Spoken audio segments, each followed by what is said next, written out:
Esta es una clase de biología para estudiantes de 10º año. Estas clases las estoy haciendo como parte de mi proyecto de TCU para el proyecto Integra.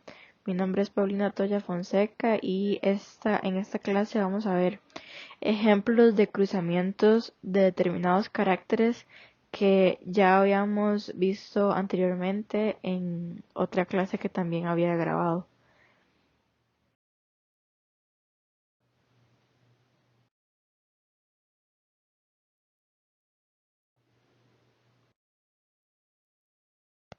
Vamos a ver los ejemplos en el mismo orden de la clase pasada. Empezamos con los cruces monohíbridos y vamos a ver este ejemplo que dice: si se cruza una planta de semillas lisas cuya condición es heterocigoto con una planta de semillas rugosas, en este caso no nos está diciendo si es homocigota o heterocigota, entonces damos por un hecho o concluimos que es homocigota.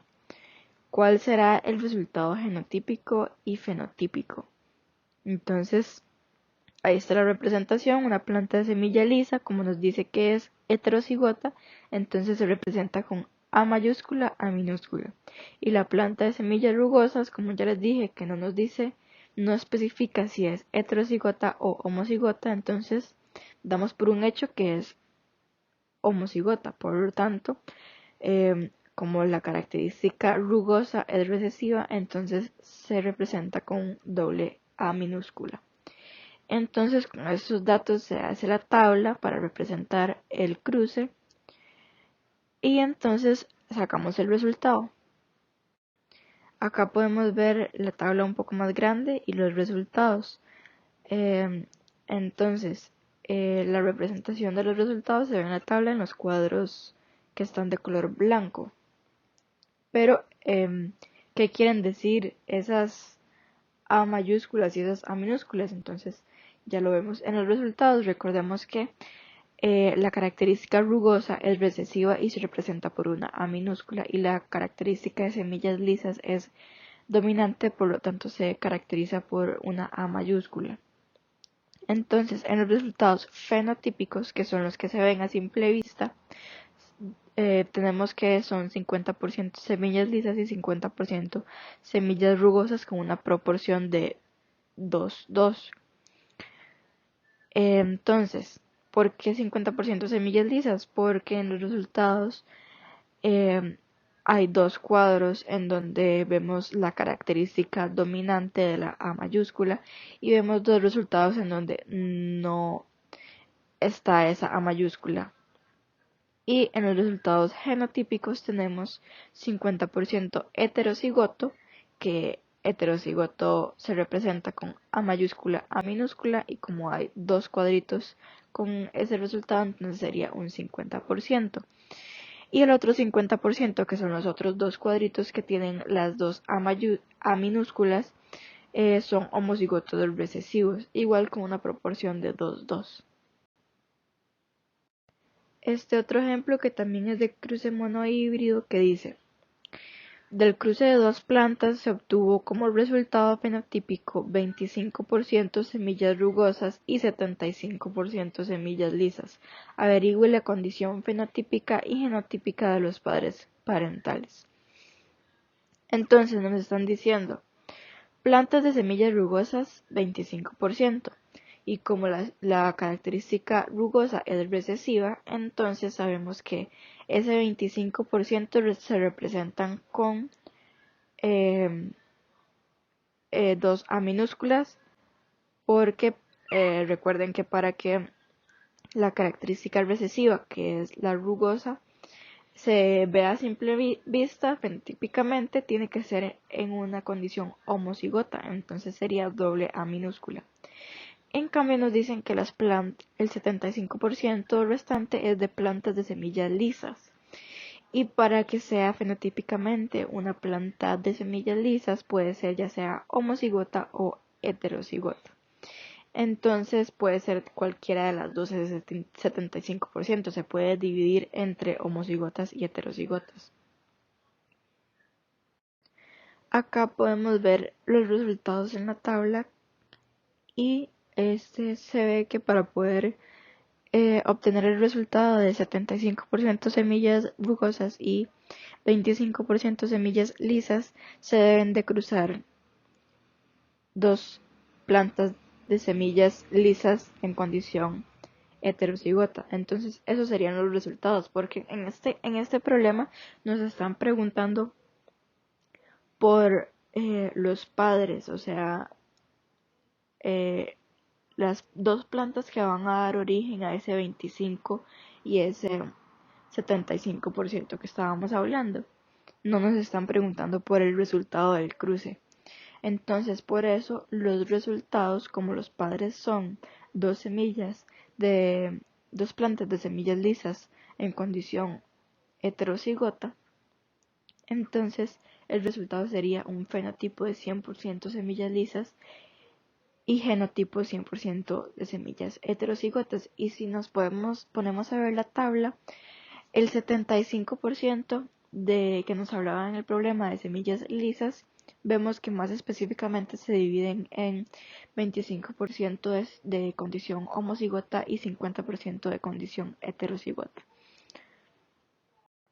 Ahora vamos con el último ejemplo de cruces monohíbridos, que dice: si dos animales heterocigotos para un par de genes se cruzan y procrean 1760 ejemplares, ¿cuántos tendrán el fenotipo dominante? Entonces, tenemos que los padres son heterocigotos ambos, que se representan con A mayúscula, A minúscula, y la descendencia total es de 1760. Entonces, en la representación tenemos que hacer la representación en tabla. Entonces, los resultados en la tabla se dividen en los 4 cuadritos. Entonces, eso quiere decir que la descendencia representada en cada uno de esos cuadros es de 440, que eso se sacó al dividir 1760 entre 4, 440. Acá vemos la tabla un poco más grande con los resultados. Entonces, la pregunta era: ¿cuántos tendrán el fenotipo dominante? O sea, esa A mayúscula. Entonces hacemos el cruce y vemos que solo en 3 cuadritos hay A mayúscula. No importa si está en capacidad, en condición homocigota o heterocigota, porque la A mayúscula es dominante. Entonces, como cada cuadrito representa 440, entonces multiplicamos 440 por 3 y nos da como resultados 1320. Entonces la respuesta sería que 1320 ejemplares son los que tendrían esa condición dominante.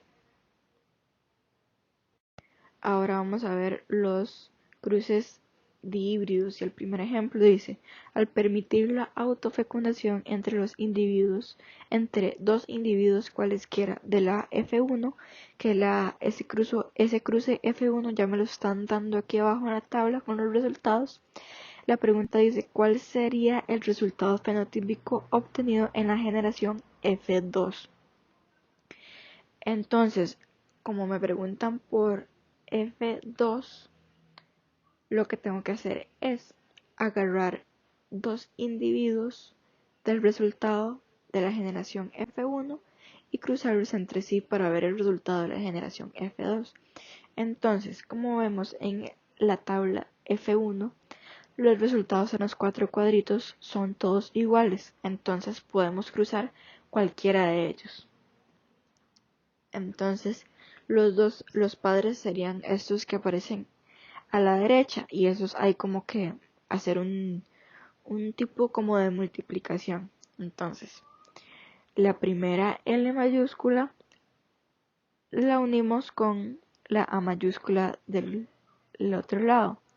Esa misma L mayúscula la unimos con la A minúscula del otro lado y seguimos con la L minúscula. La L minúscula igual primero con la A mayúscula del siguiente lado y igual la L minúscula con la A minúscula del siguiente lado. Y hacemos lo mismo con del otro lado, solo que en este caso, como los padres son iguales, genotípicamente y fenotípicamente, entonces los resultados van a ser iguales a los dos lados, entonces no hay necesidad de hacerlo dos veces, nada más es de poner lo mismo a los dos lados. Entonces con esos resultados que obtuvimos es que vamos a hacer la tabla de la generación F2. Entonces ponemos a un lado los resultados que obtuvimos a un lado y arriba los resultados que obtuvimos del otro lado, que como ya dije en este caso son iguales porque los padres son iguales genotípicamente y fenotípicamente. Entonces hacemos igual, sacamos los resultados de la tabla y este sería la tabla ya con los resultados. Acá vemos igual la representación de los resultados en la tabla y a un lado los resultados que serían 9 plantas con semillas lisas y amarillas, 3 plantas con semillas lisas y verdes, 3 plantas con semillas rugosas y amarillas y una planta con semillas rugosas y verdes. Básicamente es nada más ir viendo cuadrito por cuadrito para ver cuál es el resultado de cada una. Si una tiene un gen dominante, entonces ya va a tener la característica de semillas lisas y también tiene el gen dominante para amarillas, entonces ir fijándose en eso y ir sacando los resultados. Ahora pasamos a la herencia ligada al sexo. Y tenemos un ejemplo de la enfermedad ligada al sexo del daltonismo. Entonces el ejemplo dice, si se cruza un hombre sano con una mujer daltónica, ¿cuál es el resultado de la generación F1? Entonces, un hombre sano, tenemos la representación de un hombre sano que es X de mayúscula y la representación de una mujer daltónica que es X de minúscula X de minúscula. Recordemos que un hombre siempre va a ser XY y una mujer siempre va a ser XX. Entonces se hace una tabla con esos padres para obtener los resultados.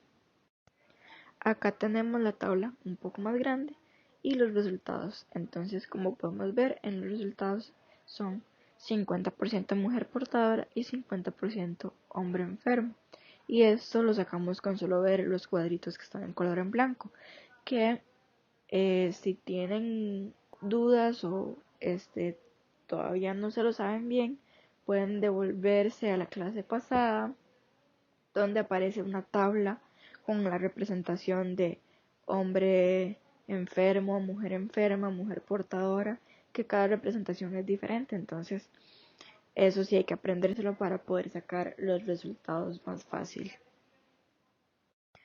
Ahora tenemos otro ejemplo, pero con la hemofilia, que también es una enfermedad ligada al sexo.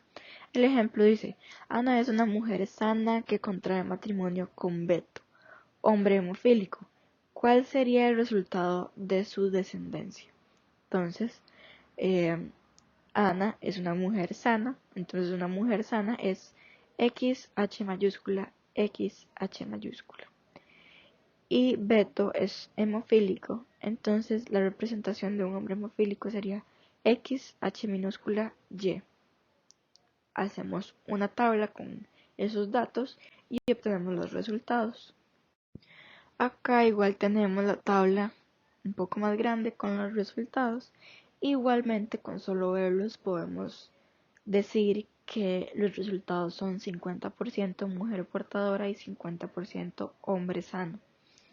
Igualmente en la clase pasada, en las diapositivas, hay una tabla con la representación de una mujer sana, una mujer portadora, una mujer enferma, un hombre sano, que eso hay que aprendérselo para poder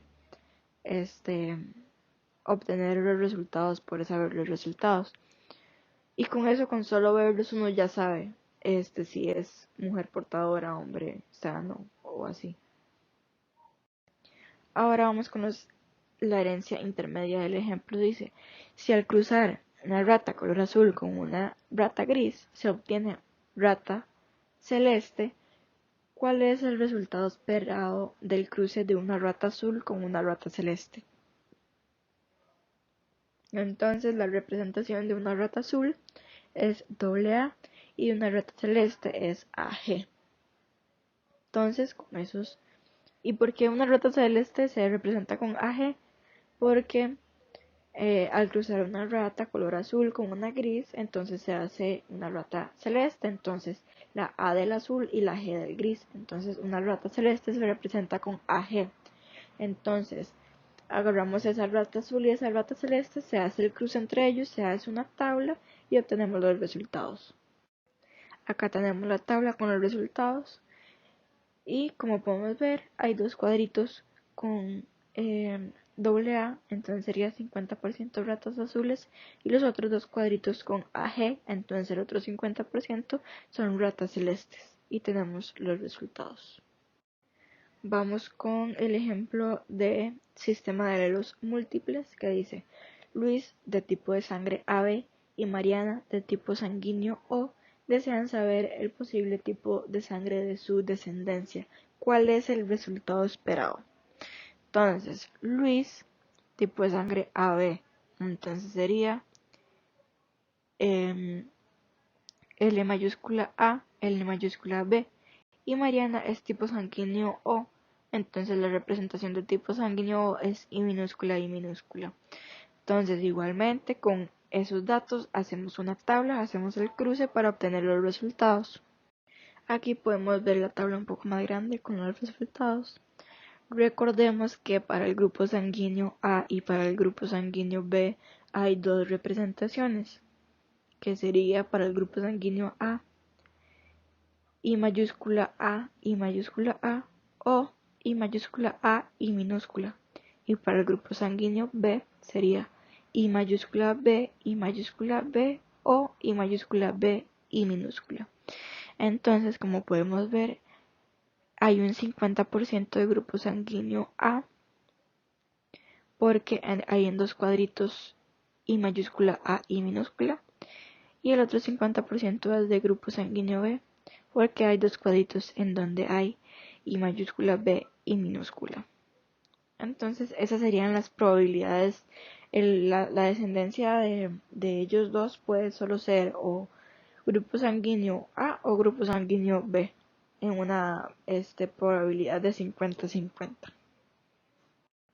Ahora vamos a ver el último ejemplo con el factor RH. El ejemplo dice: ¿cuál es el resultado del cruce de una pareja siendo ambos RH heterocigotos? Y recordemos que la representación para RH heterocigotos sería RH positivo, RH negativo. Ambos los dos padres tienen esa misma representación. Entonces agarramos esos datos, hacemos el cuadro, lo cruzamos y tenemos los resultados.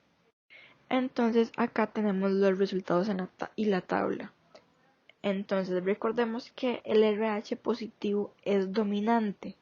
Entonces, como en 3 de los cuadritos hay al menos un RH positivo, entonces tenemos 75% fenotipo RH positivo. Y en el cuadrito que hay 2 RH negativo, entonces sería 25% RH negativo, y como genotipo tenemos 25% RH positivo en condición homocigota, 50% RH positivo en condición heterocigota y 25% homocigoto recesivo, que es el RH negativo. Y eso sería todo por esta clase de los ejemplos de los cruces.